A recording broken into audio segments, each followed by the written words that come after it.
அனைவருக்கும் வணக்கம். இன்றைய யோகா பகுதியில் பார்க்கக்கூடியது முத்திரை. என்ன முத்திரை பார்க்க போறோம்னா லிங்க முத்திரை. அது பார்க்கறதுக்கு லிங்கம் மாதிரியே இருக்கும். அதான் அந்த டெஃபினேஷனே நமக்கு அப்படியே சொல்லிடுறது. அது எப்படி பண்றதுன்னு பார்க்கலாம். அதுக்கப்புறம் அதோட பலன்கள் நம்ம பார்த்துடலாம். இப்போ கைகள் இப்படி நேராக அப்படி வச்சுக்கோங்க. ரெண்டு கைகளுமே கோத்து இப்படி வச்சுக்கோங்க. இப்போ கைகள் இப்படி கோக்க போகிறோம். நல்லா இறுக்கமாக கோக்கணும். அப்படி லூஸாக அப்படிலாம் கோக்கக்கூடாது. நல்லா இறுக்கமாக கோத்துட்டு ஒழுங்காக நம்ம ரெண்டு உள்ளங்கையும் நல்லா அப்படி சேர்ந்து இருக்கணும். சேர்ந்து இருந்துட்டு இப்போ நம்ம என்ன பண்ண போகிறோம்னா நம்மளோட கட்டவரல் இடது கையில் இருக்க கட்டவரலை மட்டும் இப்படி வச்சுட்டு அதுக்கப்புறம் இந்த கைகள் இப்படி வைக்க போகிறோம்.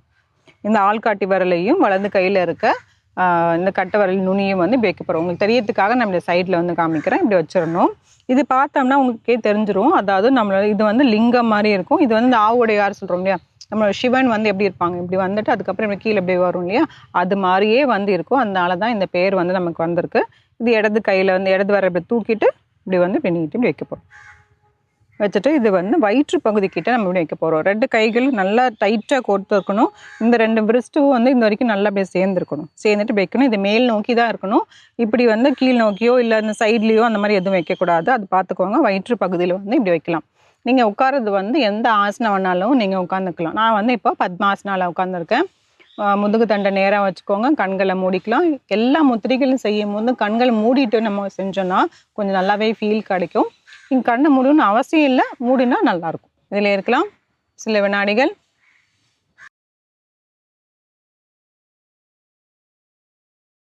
வளர்த்திக்கலாம்.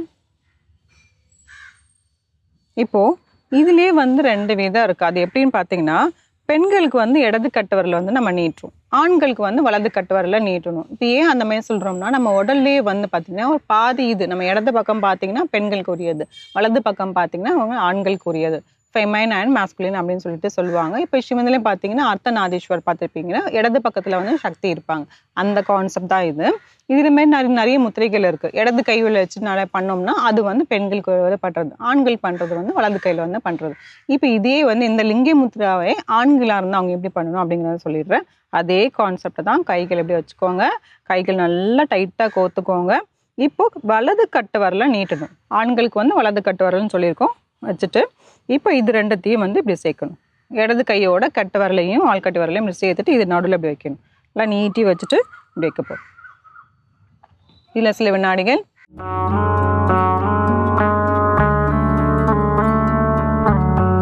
தளர்த்திக்கலாம்.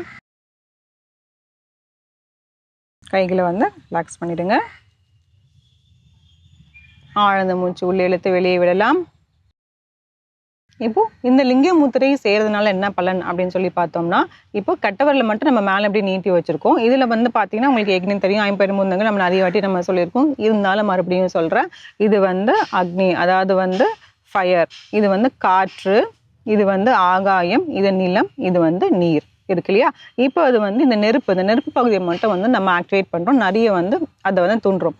அதனால என்ன ஆகும்னு பார்த்தீங்கன்னா, நம்ம டைஜஷன் ப்ராசஸ்லாம் உங்களுக்கு நல்லாவே நடக்கும். வயிற்று பகுதியில் டைஜஷன் ப்ராசஸ் நல்லா நடக்கும். அதாவது இப்போ சில பேர் நல்லா சாப்பிட்டுட்டோன்னா அது சரியாக ஜீரணமாகாது. ஜீரணமாகாமல் என்ன ஆகும் பார்த்தீங்கன்னா, அவங்களோட வயிறு நல்லாவே பெருசாகிடும். ஏன்னு பார்த்தீங்கன்னா, எல்லாமே கழிவுகள்லாம் அப்படியே உள்ளே தங்கியிருக்கும், கீழே வராது. ஸோ அதனால் டைஜஷன் சரியாக நடக்கலைன்னா ஏகப்பட்ட பிரச்சனைகள் வரும். இப்போ மலச்சிக்கல் வந்துச்சுன்னா அது கூடவே வேறு ஏதாவது வரும், பைல்ஸ் அந்த மாதிரி ஏதாவது வந்துக்கிட்டே இருக்கும். இதனால தான் பார்த்தீங்கன்னா நீரிழிவு நோய்களுக்கு அவங்களுக்குலாம் ரொம்பவே பிரச்சனை ஆகும். மெயினாக அவங்களுக்கு கரெக்டாகவே அந்த ஜீரண சக்தி நடந்துச்சுனாலே எந்த பிரச்சனையும் வராது. அதே நேரத்தில் கணையத்துலேயும் அவங்களுக்கு நல்லா அந்த இன்சுலின் ஹார்மோன்ஸ்லாம் நல்லாவே சுரந்து வந்துச்சுன்னா அவங்களுக்கு நீரிழிவு நோய் கரெக்டாகவே இருக்கும். ஸோ இப்போது இது மெயினாக பார்த்தீங்கன்னா இந்த லிங்க முத்திரை ஆண்களுக்கு ரொம்பவே நல்லது. பெண்களும் செய்யலாம், தப்பு கிடையாது. ஆண்களுக்கு ரொம்பவே முக்கியம். நீரிழிவு நோய்க்கு ரொம்ப ரொம்ப முக்கியமானது.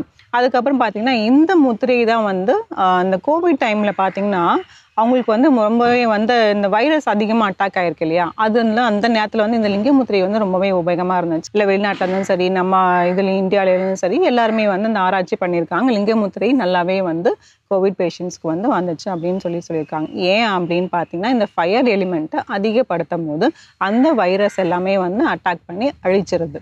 அதுக்காக இந்த மாதிரி பண்ணுறோம். இப்போது இந்த முத்திரையை இன்னும் ஒரு முறை நான் செஞ்சு காமிச்சிடுறேன். அதுக்கப்புறமேட்டு பார்ப்போம். கைகள் நல்லா கோர்த்து வச்சுக்கலாம். இப்போ பெண்களுக்காக செய்கிறது வந்து இடது கட்டை விரலை நீட்டி வச்சுக்கிறோம். வலது கையில் வந்து இப்படி வைக்க போகிறோம். சில வினாடிகள் தளர்த்திக்கலாம். இப்போ இதுவே ஆண்களுக்கு செய்யும் போது வலது கட்டு விரலை வச்சுட்டு இப்படி வைக்க போகிறோம். இது வந்து நம்ம வயிற்றுக்குள்ளதுக்காக பண்ணுறதுனால நம்ம வயிற்று பகுதியில் வைக்கிறோம். இப்போ ஒரு சில முத்திரைகள்லாம் பார்த்தீங்கன்னா இருதயத்தில் வைக்கிறதுனால இருதய பக்கத்தில் வந்து இப்படி வைப்போம். இது வந்து வயிற்று பகுதிக்காக பண்ணுறதுனால நம்ம வந்து நம்ம வயிற்று பகுதியில் வந்து இப்படி வைக்கிறோம். தளர்த்திக்கலாம். இந்த முத்திரையும் வந்து அது வந்து நீங்கள் 30 நிமிடங்கள் வைக்கணும். இல்லைன்னா 15 நிமிஷமாவது நீங்கள் அட்லீஸ்ட் வைக்கணும். ஒரு 15 நிமிஷத்தை வந்து ஒரு 5 நிமிஷமாக வச்சுக்கோங்க. இல்லைன்னா 15 நிமிஷம் சேர்த்தே வச்சுக்கலாம். அது வந்து எப்பயுமே வந்து முத்திரைகள் வந்து நிறைய நிமிஷ கணக்கில் வச்சா தான் அந்த பலன்கள் வந்து ஜாஸ்தி. சரி நம்ம கொஞ்சம் என்ன சொன்னாங்களேன்னு சொல்லிட்டு நம்ம ஒரு 10 வினாடி இப்போ இங்கே பண்ணும்போது பார்த்தீங்கன்னா ஒரு 10 வினாடி இல்லை 15 வினாடி தான் பண்ணுறோம். பட் ஆனால் நீங்கள் நிமிஷ கணக்கில் வச்சாதான் இந்த பலன்கள் வந்து உங்களுக்கு எல்லாமே ஜாஸ்தி. இந்த முத்திரையை வந்து முயற்சி செஞ்சு பாருங்கள். மீண்டும் அடுத்த பகுதியில் சந்திக்கலாம். நன்றி, வணக்கம்.